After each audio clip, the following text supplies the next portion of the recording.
Hey guys, welcome to a mod review. So, I don't usually do vehicles, but this one's very close to my heart, it being a Land Rover Defender. Why is that? Well, look at my name. My name's Landykid.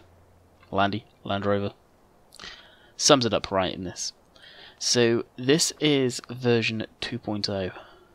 Honestly, I can't remember the creator's name.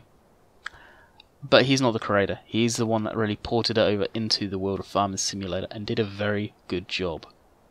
This is taken from a different off-roading game, not branded as a Land Rover Defender. Looks very much like one. I'm not sure really if the guys added any extra stuff into it. But the detail on this thing is phenomenal. Suspension, they call it the Dakar one, that really isn't correct. If it was the Dakar one, it would have Dakar on it.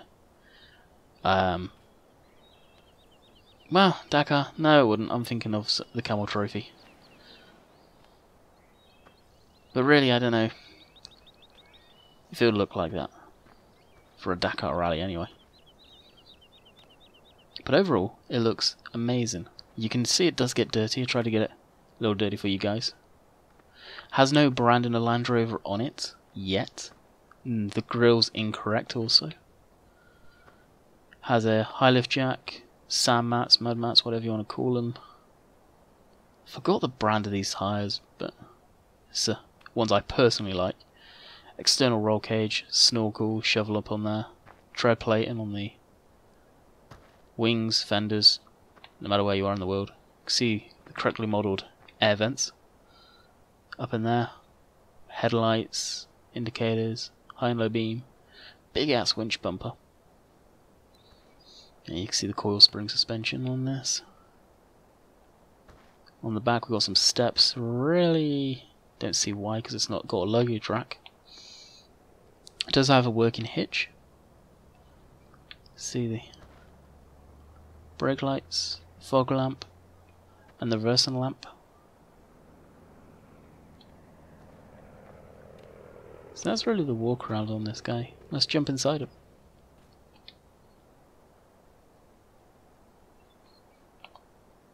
So inside, it's definitely a modified interior from a real stock Land Rover. It does have full functioning mirrors. The gauge cluster seems to look, for the most part, correct. Can't quite see the dial under here. But we've got the speedo. Like I say, I can't quite make out what that is. Nor that, actually. There's probably going to be fuel or something that does actually possibly function. Water temp, your heating, your fan speed, your washer. And does it have correctly? No, it doesn't. The key on the Land Rovers, if it's being steered on the correct side for it being in the UK, actually have the ignition key just over here. It's on the opposite side for some reason. Why I've never understood. That looks to be in the wrong place too. That should be up there. That'll be the gear shifter. Again, the handbrake lever. I'm picking out small details because I know these things well. Is down on this side, along here on the real ones. Here. Your leg off them. Auxiliary switches, what do we have down there? Can't quite make that out. Tacho.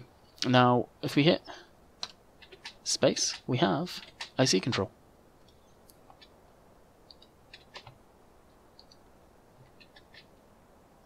Oh, I know why it's not working. We have IC control.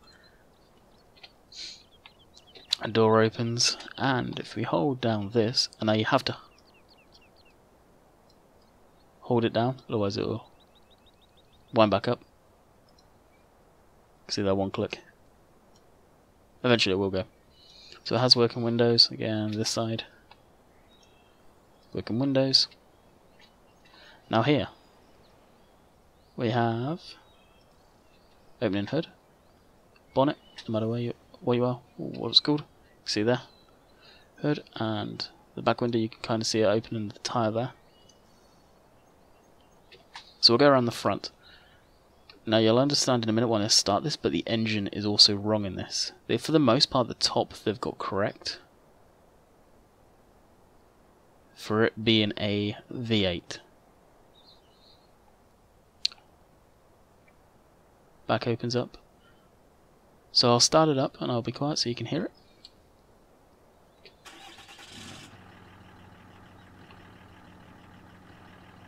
Now the chances are of this style and era, it would most likely have a 300 TDI, so 300 series turbo diesel, but made by Land Rover in it. Judging by the sound it's making, it is a diesel. Yet it's got a V8 gas petrol engine in. Little mistake there. So we'll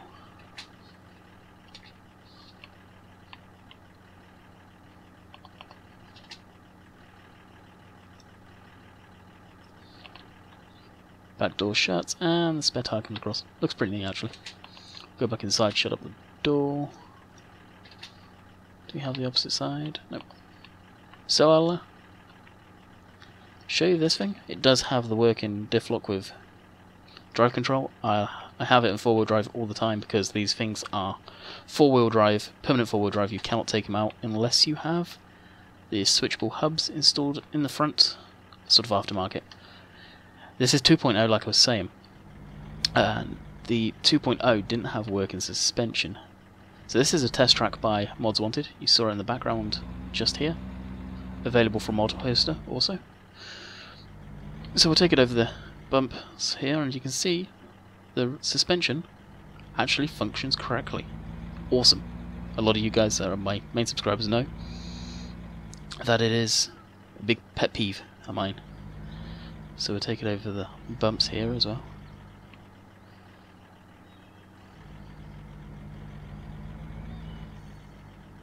Again in reverse so you can get a feel.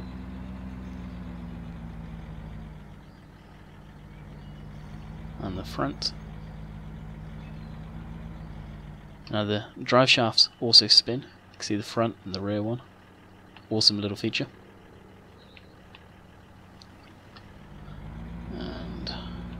Somewhere over here you can somewhat glitch through so you can see the underneath. Probably actually up on here. So the underneath of this machine as well is modelled pretty nicely. You can see the transfer case. Now I'm not 100%, but it does look like they've possibly missed the handbrake that is actually mounted on the prop shaft, but could well be mounted just there. Basically, it's just a drum brake.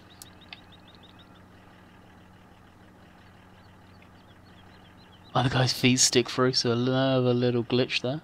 Nothing major though. The lights, full function lights. Put the indicators on. Again, they work. Nothing inside, unfortunately. We'll take it down. And it does jump very well too.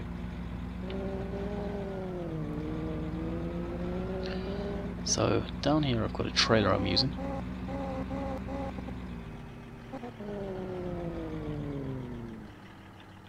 And you'll see the weight is also, you can see the weight squat down on the rear there.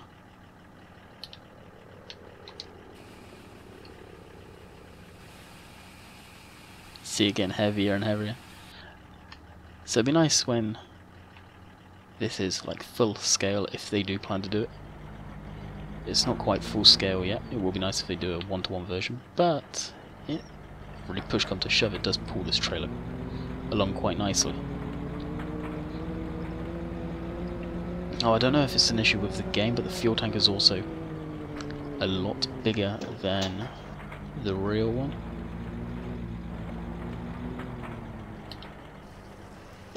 So that could do with adjusting.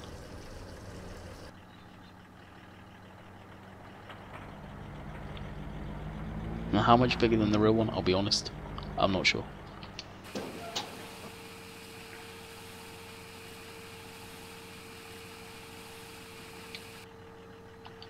Come on, empty out. Now I'll just drop the trailer here. Like I did say, the interior is pretty damn nice. So we'll go park it up alongside a clean version so you get a feel for what that looks like.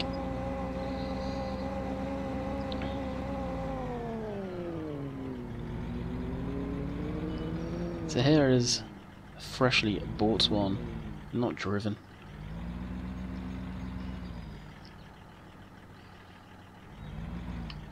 So you can see the difference, it does get dirty. So this is where I address the guy that's taken the time to convert this. Thank you for doing it. It's a vehicle that I've always wanted in Farm Sim, me personally, one that's very close to my heart. Some suggestions. I've seen some guys on the Farm Sim community page take this mod, the older version anyway, the first one that came out for Farm Sim. They've lowered it, changed out the bumpers, taken off the roll cage and whatnot, changed the colour. Someone that's a real big fan of these, especially a lot of the UK guys, UK farm community, would love this, I know that. Drop it down to around stock height, keep the wheels and tyres, personally I love them. Put the stock bumpers on, take off the roll cage, snorkel, personally I like. And make it possibly where we can change the colour. Maybe 2 versions. Maybe a few versions. Lifted one, where you can change the colour and whatnot. Some variety, variety should I say, something you'd actually see on a farm would be perfect, and I know there's will be a lot of people that would love it. For me, this is a keeper. I'm always going to keep it around in my Farm Sim files now, and thank you for bringing this to the Farm Sim community. So, I hope you guys enjoyed the video. This will be on Mod Hoster, where I got the link, well, where I got the mod, and I'll catch you next time. See you guys later.